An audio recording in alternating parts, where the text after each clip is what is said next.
Nevertheless, I have a few things against you, because you allow that woman Jezebel, who calls herself prophetess, to teach and seduce my servants, to commit sexual immorality, and to eat things sacrificed to idols. And I gave her time to repent of her sexual immorality, and she did not repent. Indeed, I will cast her into a sickbed, and those who commit adultery with her into a great tribulation, unless they repent of their deeds. And I will kill her children with death, and all the churches shall know that I am he who searches minds and hearts. And I will give each one of you according to your works. Jesus then continues, but hold fast what you have till I come. And he who overcomes and keeps my works until the end, to him I will give power over the nations, and he shall rule them with a rod of iron, and they shall be dashed to pieces like a potter's vessel. Now I know what you're thinking. Jesus seems to have lost his cool a little here. For starters, he is threatening the children of a woman with death for her crime. Well, what he perceives as her crimes. Now, it's really fairly difficult to reconcile killing children for the crimes of the parents. I mean, there's also this thing that he will know it is I who searches minds and hearts. I mean, this is going right into the Christopher Hitchens sort of celestial dictator, that the thought, Jesus is fully doing the thought police thing here.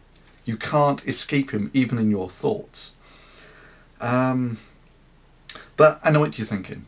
At this point in the narrative, this is in the revelation of Jesus Christ. At this point in the narrative, Jesus has been crucified with mankind, so he might be bearing a bit of a grudge at this point.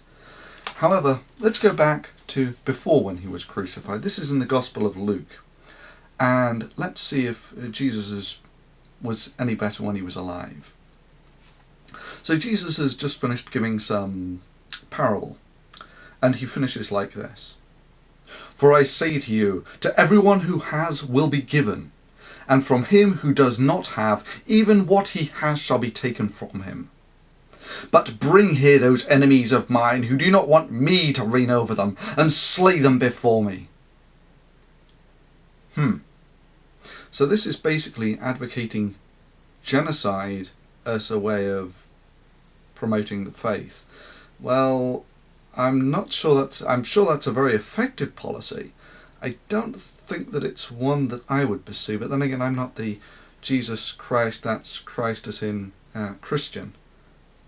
But anyway, so after Jesus has basically commanded that everyone who disagrees with him should be brought before him and killed, he then goes on, go into the village opposite you. When you enter, you will find a colt tied on which no one has ever sat.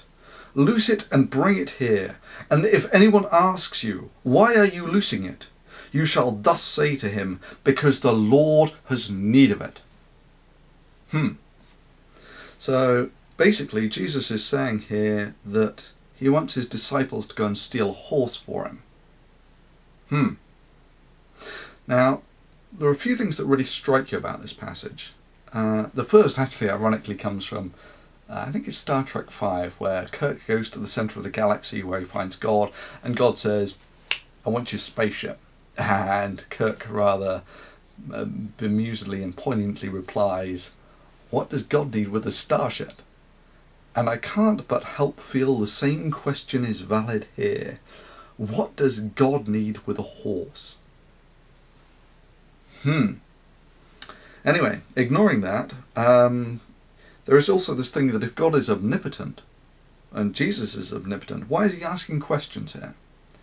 If he knows that someone is going to say, why are you stealing my horse? Then he can say, well, when someone says, why are you stealing my horse? You say to them, because the Lord needs it.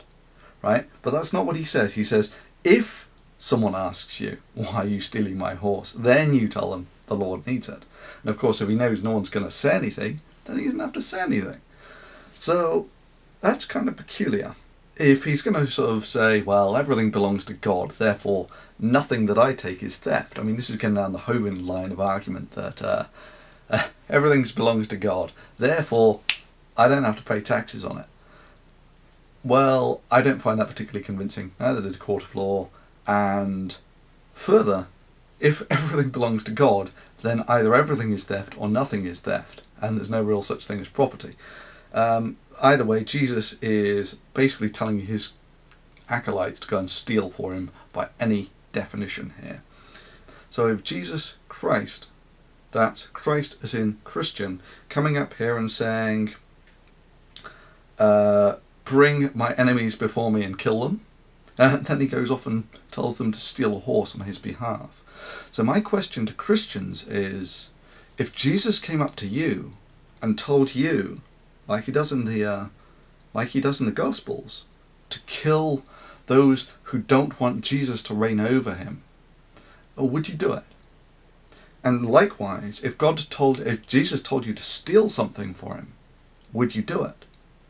And similarly, if someone actually came up to you and said, well, Jesus told me to kill them, or someone comes up and says, well, I only stole it because Jesus told me to do it, how would you actually tell whether Jesus had legitimately instructed them to do it, or whether they were just being a little crazy?